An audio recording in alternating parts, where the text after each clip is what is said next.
24년도 4월 21일 묵상기도 드리겠습니다. 가장 완전한 성리, 가장 아름다운 성리. 고린도전서 15장 57절.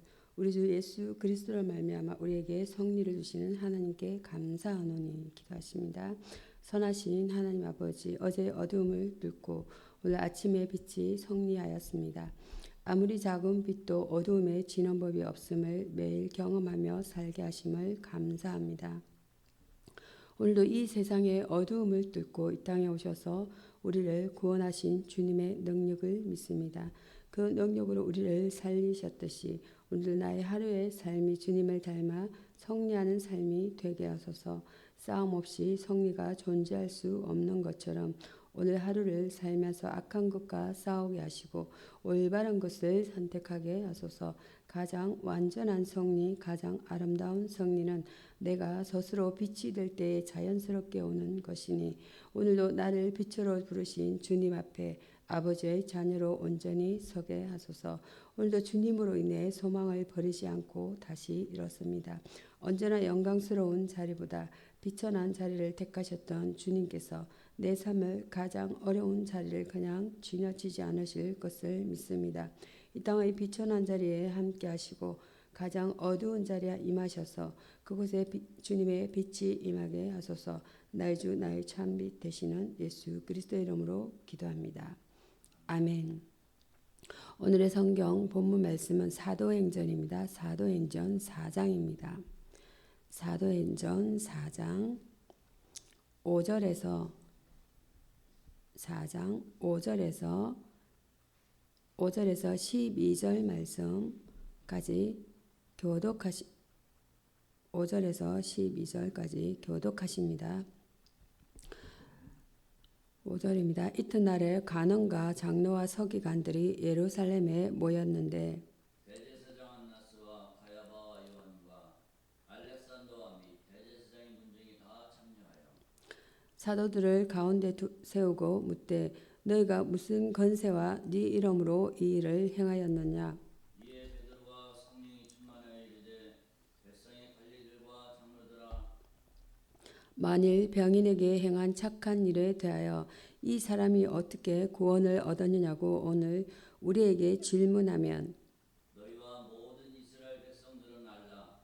너희가 십자가에 못 박고 하나님이 죽은 자 가운데서 살리신 나사렛 예수 그리스도의 이름으로 이 사람이 건강하게 되어 너희 앞에 섰느니라. 이 예수는 너희 건축자들의 버린 돌로서 집 모퉁이의 머릿돌이 되었느니라.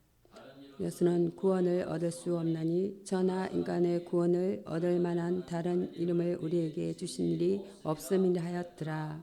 아멘. 사도행전 4장 1절에서 5절에서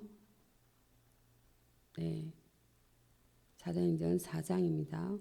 5절에서 12절까지 말씀 두 단락으로 나눠보겠습니다. 담대한 정거의 비결이라는 본문 내용으로 언해를 나누겠습니다. 공회 앞에 선 정인들이 담대한 정거를 할 수 있었던 비결을 알아보겠습니다. 예수 이름과 건세로 말했습니다. 10절입니다. 제자들은 하늘과 땅의 모든 건세를 가지신 예수 이름과 건세로 말했습니다. 마태복음 28장 18절입니다. 공회가 십자가에 처형했지만 다시 사신 예수의 이름으로 말했습니다. 10절입니다. 또한 그들은 집 모퉁이의 머릿돌이 되사 메시아 되신 예수의 이름과 건세로 말했으며 10절이 되겠습니다. 천하 인간에게 유일한 구원의 이름인 예수 이름을 말했습니다. 12절입니다. 성령으로 충만하였습니다. 8절이 되겠습니다. 제자들은 갈릴리 출신의 학문 없는 범인이었고 나사렛의 목수를 따르던 자들이었습니다. 그러한 그들이 기탄 없이 말할 수 있게 대한 것이었습니다. 13절이 되겠습니다. 이것은 예수께서 약속하신 성령 충만의 결과입니다. 마태복음 10장 17절에서 27절 성령은 능력과 용기의 근원입니다. 1장 8절입니다. 성령의 지혜는 인간의 이성을 초월한다는 것입니다. 6장 17절입니다. 이어서 베드로의 정거라는 본문 내용으로 은혜를 나누겠습니다. 본문은 사내들인 공회원들 앞에서의 베드로의 정거에 관해 언급되고 있습니다. 부활하신 예수를 정거합니다. 예수께서 신문 당하실 때에 비자 앞에서도 두려워 그분을 모른다고 부인했던 베드로가 이제는 사내들인 앞에서 당당하게 주의 말씀을, 주의 부활을 전가하게 되었습니다. 참으로 놀라운 일입니다. 누구든지 성령의 충만을 받으면 이렇게 될 수 있습니다. 능력과 담대함으로 주의 부활을 전가할 수 있게 되는 것입니다. 치료하시는 예수님을 전가합니다. 그는 40년 된 안전뱅이가 걷게 된 것이 자기 자신의 권능이나 경건으로 말미암은 것이 아니라 부활하신 그리스도를 믿는 믿음에서 난 것임을 증거했습니다. 믿음은 위대한 능력을 거는입니다. 그러므로 믿음이 있는 사람들은 바울처럼 내게 능력 주시는 자 안에서 내가 모든 것을 할 수 있다고 말하게 됩니다. 구원하시는 예수를 전가합니다. 예수는 인류의 구원을 위한 유일한 소망이시다라는 것입니다. 한 분 예수만이 구원의 이름이시다는 것입니다. 다른 이로서는 구원을 얻을 수 없다라는 것이에요. 예수만이 구원의 길이시다고 말씀하세요. 다른 종교, 다른 신앙, 다른 사상에 의존하는 사람들은 얼마든지 모두 실패하고 넘어지게 됩니다. 우리도 베드로처럼 이 사실을 널리 전파하도록 힘써야 하겠습니다. 부활하신 주를 만남으로 베드로처럼 능력 있는 주의 종으로 쓰임 받아야 되겠습니다. 여기서의 주제어는 구주입니다. 세비얼 모시아. 하나님은 그의 백성을 구출해내는 분이십니다. 이것은 구약 전체의 구조를 이루는 사상입니다. 신약에서는 소테르라는 우리의 구세주와 같은 뜻의 어휘가 예수께 호칭되었습니다. 시편 23편 보겠습니다. 시편 23편.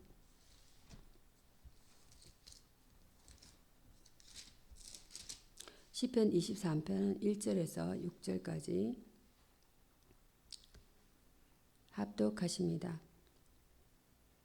23편입니다. 합독하십니다. 여호와는 나의 목자시니 내가 부족함이 없으리로다. 그가 나를 푸른 초장에 누이시며 실만한 물가로 인도하시는도다. 내 영혼을 소생시키시고 자기 이름을 위하여 의의 길로 인도하시는도다. 내가 사망의 엄침한 골짜기로 다닐지라도 해를 두려워하지 않을 것은 주께서 나와 함께 하심이라. 주의 지팡이와 막대기가 나를 안위하시나이다.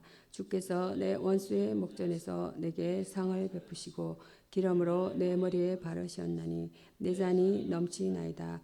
나의 평생의 선하심과 인자하심이 정녕 나를 따르리니 내가 여호와의 집에 영원히 거하리로다. 아멘. 시편 23장 1절에서 6절은 여호와의 목장이라는 본문의 은혜를 나눠보겠습니다. 본문은 선한 목자 되신 하나님과 그의 사랑스러운 양떼인 성도와의 관계가 언급되고 있습니다. 여호와의 목장은 부족함이 없는 세계입니다. 1절과 2절입니다. 여호와는 나의 목자라는 말은 단순히 이론이 아니라 체험을 통해서 얻어진 신앙 고백입니다. 푸른 초장이란 말은 풍요를 상징하는 것으로 인간이 통치하는 곳에는 불평과 다툼이 있어도 하나님의 통치가 미치는 곳에는 항상 모든 것이 풍부함을 보여주고 있습니다. 이 세상에서 거의 경험할 수 없는 최대의 복으로 넘쳐 흐르고 있습니다. 여호와의 목장은 안식이 있는 세계입니다. 2절과 4절 말씀. 쉴만한 물가는 문자적으로 천천히 흐르는 물가죠. 평안과 휴식이 있는 곳이란 의미입니다.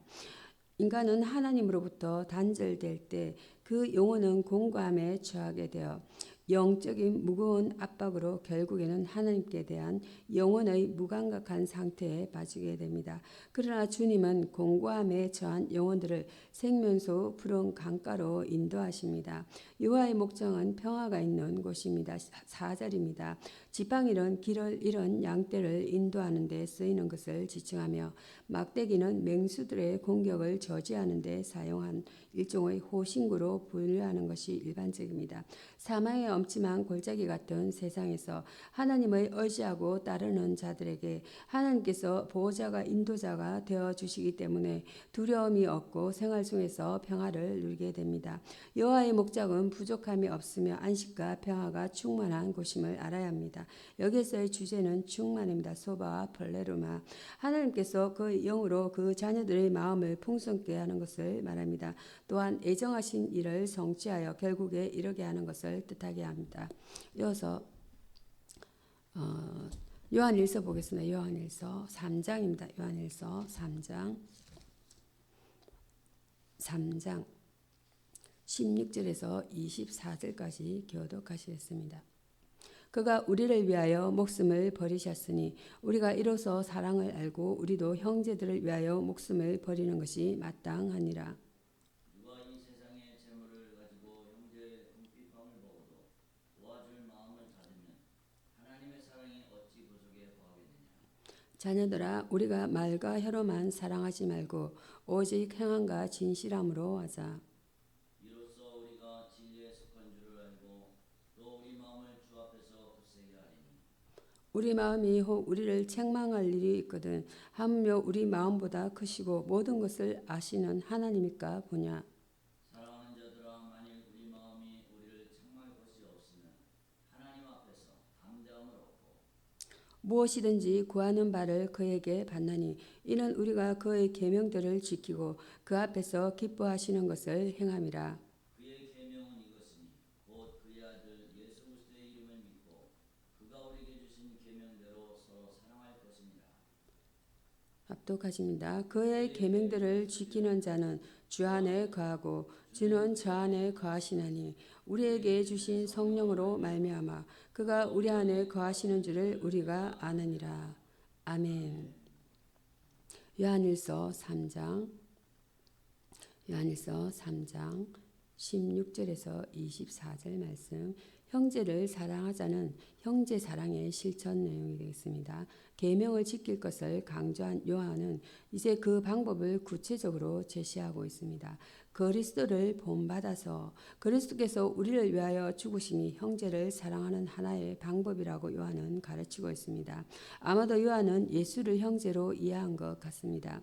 그렇기 때문에 그리스도께서 우리를 위하여 죽으심을 형제 사랑의 길이라고 말하고 있습니다. 요한복음 15장 13절에서 14절 말씀. 그러므로 형제를 사랑하는 길은 그를 위하여 목숨을 버리는 것입니다. 형제의 필요를 따라서 사랑이라는 말은 추상적인 용어입니다.